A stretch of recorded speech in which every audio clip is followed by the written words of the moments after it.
Kinds of development देखे तो kinds of development इसके पहले चैप्टर में पढ़ा दिए थे। डेवलपमेंट में अब इंपॉर्टेंट होता है एज एंड स्टेज,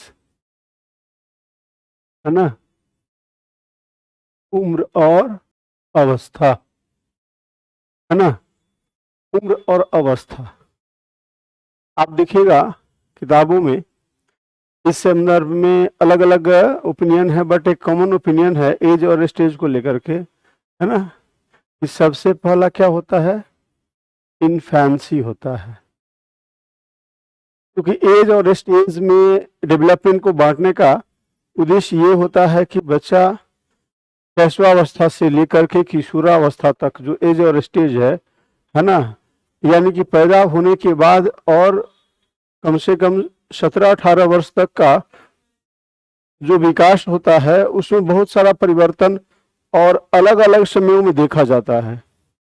तो उम्र के अनुसार परिवर्तन दिखता है, तो इसलिए उसको हम अवस्था में भी बांट देते हैं। तो सबसे पहली जो अवस्था होती है उसको हम इन्फेंसी कहते हैं, यानी इसको हम क्या कहेंगे, शैशवावस्था, है ना। ये कहाँ तक होता है, जन्म से लेकर के अप टू 2 इयर्स तक होता है ना। दूसरी अवस्था जो होती है उसे हम कहते हैं चाइल्डहुड, यानी कि क्या है ये, बाल्यावस्था, है ना। अब ये चाइल्डहुड दो होता है, एक प्री चाइल्डहुड होता है और दूसरा लेटर चाइल्डहुड होता है। प्री चाइल्डहुड 2 to 6 इयर्स होता है ना, और लेटर क्या होता है, 6 to 12 इयर्स होता है। आप लोग पढ़े होंगे सीटीईटी के प्रिपरेशन में, है ना।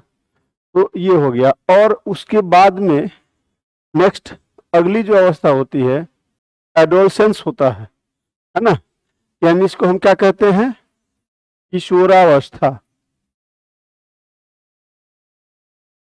है ना।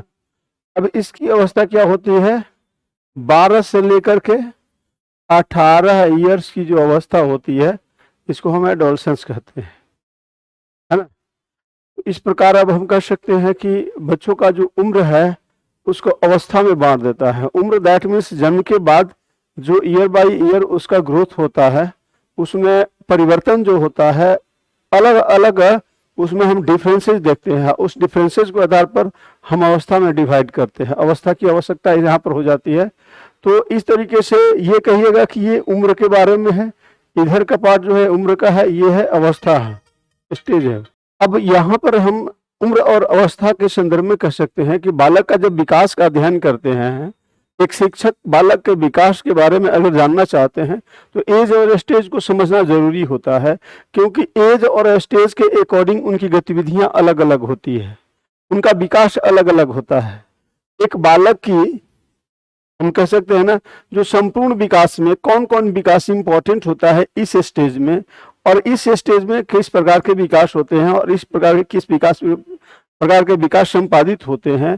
तो इस शैशवावस्था से किशोरावस्था तक अब अगर हम अवलोकन करते हैं तो देखते हैं कि एक बालक की शैशवावस्था और किशोरावस्था या फिर बाल्यावस्था के विकास में बहुत सारा डिफरेंसेज होता है, अंतर होता है। तो अंतर को हम इनकी गतिविधियों के आधार पर हम देखते हैं कि क्या होता है। तो इसलिए हम इसकी गतिविधियों को अगर बढ़िया से विस्तार से अगर चर्चा करते हैं तो ये ज्यादा इम्पोर्टेंट होगा। तो ठीक है, आगे हम बढ़ते हैं इसके एक्सप्लेनेशन के लिए। अब देखिएगा, हम आप लोग लिख लिए थे, हाँ ठीक, चलिए। ये क्या है, पहला शैशवावस्था यानी इनफैंसी।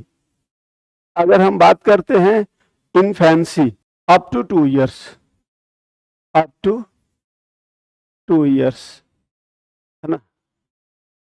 अगले क्लास में थोड़ा सा पहले से आप लोग आएंगे तो ज़्यादा हम पढ़ा पाएंगे, क्योंकि जस्ट उसके बाद भी क्लास होता है मेरा, है ना। अब एक ही आदमी आए थे तो हम सोचे कि अब क्या दिए है, लेकिन इतना दूर से आप लोग आते हो कि अब हम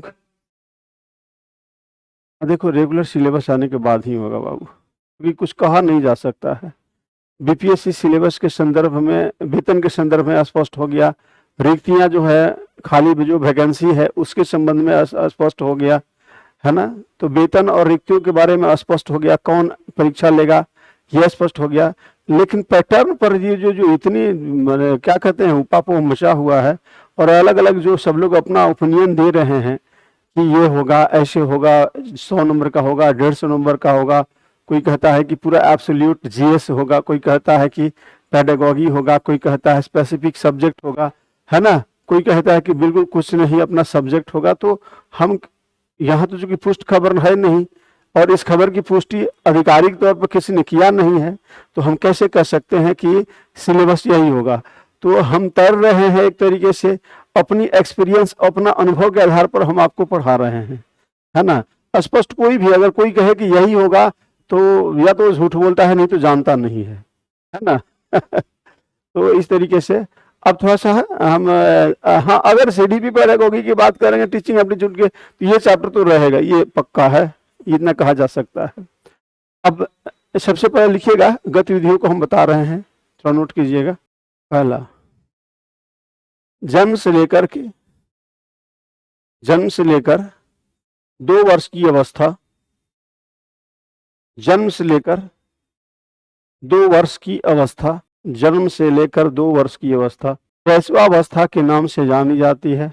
जन्म से लेकर के 2 वर्ष की अवस्था शैशवावस्था के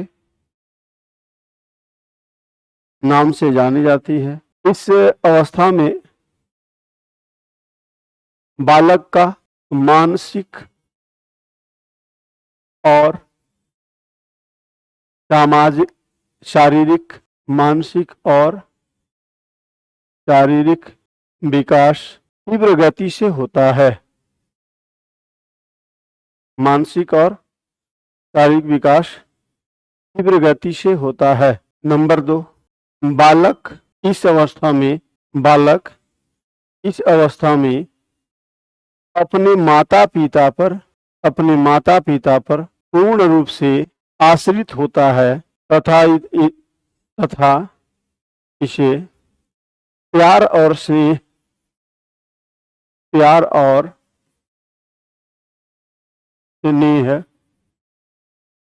की आवश्यकता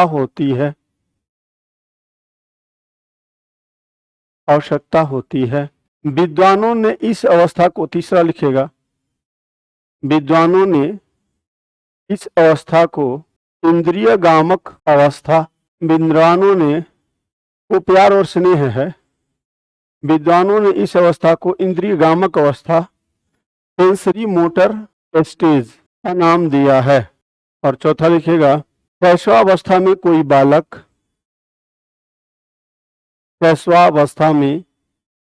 बालक अपनी ज्ञान इंद्रियों के माध्यम से ज्ञान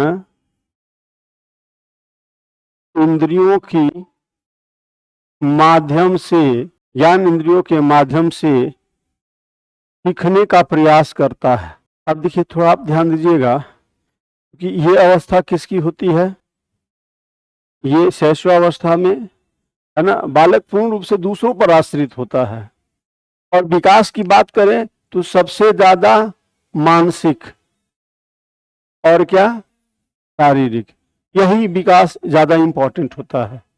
मानसिक और शारीरिक विकास के अतिरिक्त और कोई भी विकास जो होता है ना, उतना सेंसिटिव या फिर कहेंगे तीव्र नहीं होता है, सामान्य होता है। अहम केंद्रित बालक होता है। बालक जो स्थिति होती है ना, उसकी वो अहम केंद्रित, सेल्फ सेंटर होता है, अपने अलावा दूसरे पर उसका वैल्यू नहीं होता है। माता पिता से प्यार और स्नेह की आवश्यकता होती है। विद्वानों ने इसको कहा है सेंसरी मोटर स्टेज, यानी इंद्रिय गामक अवस्था। और ज्ञान अर्जित करने की अगर बात कहा जाए तो उनकी ज्ञान इंद्रियां ही इसका माध्यम होती है। बालक अगर किसी गर्म वस्तु को स्पर्श करता है, जैसे ये सामने ये ट्यूबलाइट है ना, या कुछ है, जैसे बच्चों को आप देखते हैं कि पंखा के सामने जा रहा है, टेबल फैन के सामने, हो सकता है कि उंगली लगाएगा, उंगली करेगा, है ना, रखेगा अंदर, उसको कट जाने के बाद पता चलेगा कि ये खतरनाक है ना, ये गर्म है, इसके पास आएगा, हाथ जल जाएगा, उसके बाद में वो जीवन भर उस पर हाथ नहीं रखेगा, है ना। तो स्पर्श किया, अगर हम उसे बच्चे को अगर कहते हैं मिर्च और गुलाब जामुन खिलाते हैं, गुलाब जामुन खाएगा, वो बार बार वो कहीं भी देखेगा वो खाने का प्रयास करेगा, अच्छा लगता है बच्चों की, इसलिए उनकी जो दवाइयाँ होती है ना मीठी होती है। और दूसरा अगर कहेंगे कि अगर बच्चों को मिर्च हम खिलाते हैं, गलती से पहली बार खा लेगा, उसके बाद जीवन भर नहीं खाएगा है ना, गलती से जीवन भर नहीं खाएगा, तो वो उसको स्मरण हो गया, उसको उसकी ज्ञानेंद्रियों ने उसको ये आगाह कर दिया गया कि ये तीखा है ना। एक बार कहीं से बच्चा फिसल कर गिर जाता है, दोबारा वहां नहीं जाता है, दोबारा गिर जाए वो बात अलग है, लेकिन वो बचता है। दैट मीन्स ये सीखने का उसका ये प्रयास होता है। सामाजिक विकास के बारे में कहा जाए तो माता पिता को समझता है, जानता है, देखता है, ये उसकी अवस्था होती है। अब दूसरी अवस्था में अगर हम चलते हैं विकास के, ये उम्र 2 साल तक मैंने आपको बताया इन्फेंसी के लिए, यानी कि शैशवावस्था के लिए। दूसरे स्टेज में आते हैं जिसे हम बाल्यावस्था कहते हैं, है ना। वो अवस्था क्या होती है? बाल्यावस्था, यानी कि इसे हम चाइल्डहुड के नाम से जानते हैं। और इसके लिए क्या होता है कि 2 से लेकर के 6 वर्ष तक पहली अवस्था होती है, यानी कि प्री एज होता है ना, पूर्व बाल्यावस्था। इसकी कुछ विशेषता है, लिखिए, समय तो बहुत कम मिलता है ये बच्चा तुम लेट मत आया करो। आज ठीक है बाबू, परसों आएगा तो आते के साथ ही कॉल कर देगा, है ना, बोलेगा, बोलना कि सर को बोल दीजिए, हम एकदम रेडी रहते हैं। 2 वर्ष से 6 वर्ष की अवस्था को, 2 वर्ष से 6 वर्ष की अवस्था को पूर्व बाल्यावस्था के नाम से जानते हैं, पूर्व बाल्यावस्था के नाम से जानते हैं। इस अवस्था के अंतर्गत बालक अनुकरण, इस अवस्था के अंतर्गत बालक अनुकरण, नकल, पुनरावृत्ति जैसी गतिविधियों को संपादित करने का प्रयास करता है। फिर लिखिएगा, इस अवस्था में बालक का भाषाई और सामाजिक विकास, भाषाई और सामाजिक विकास मूल रूप में प्रारंभ होता है, मूल रूप में प्रारंभ होता है। हो गया, आज इतना ही रहने दो, नहीं तो फिर हाँ, प्री चाइल्डहुड। हम जो ये जो बता रहे हैं ना, आप बीएड लेवल, डीएलएड लेवल, या फिर किसी भी किताब में मिलेगा हर जगह आप लोगों को, ऐसे जैसे लिखवा रहे वैसे नहीं, पूरा पेज में लिखा हुआ मिलता है। और उसको आप बढ़िया से अगर पढ़ते हैं तो वो बिल्कुल समझ में आएगा। हम जो पढ़ा देते हैं घर पर जा करके अगर आप रिपीट करते हो, दोबारा करते हो, तो समझ में आ जाता है। हम एक तरीका से लिखवाते हैं कि ताकि आपको इजी हो। किताब में थोड़ा सा ज़्यादा व्याख्या होता है, हम हाँ, किताब तो थोड़ा सा ये होता है, तो इसलिए कुछ ज़्यादा हम आगे भी नहीं बढ़ते हैं कि अब सिलेबस क्या दे रहा है,